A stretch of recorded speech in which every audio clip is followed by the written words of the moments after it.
নামাজ পড়া অবস্থায় সেজদার জায়গায় ফু দিয়ে নামাজ পড়া যাবে কিনা? নামাজ পড়া অবস্থায় অনেকে সেজদার জায়গায় বেশি ধুলাবালি দেখলে একটা ফু দিয়ে নেয়, অনেক সময় দুই তিনটাও দেয় ফু।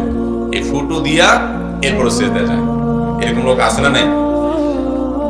সামান্য ধুলাবালি আছে, একটু কপালে নাকে লাগবে, এরকম যদি হয় তাহলে সেক্ষেত্রে ফুটু না দিয়ে সরাসরি সেজদায় চলে যাওয়া উচিত।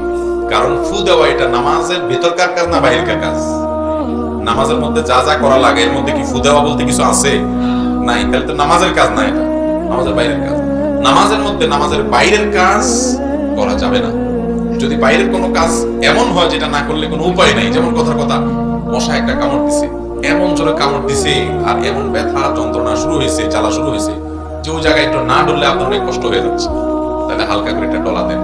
যদি একটা মাইট দেওয়া লাগে একটা মাইট দেন, এতটুকু করতে পারেন।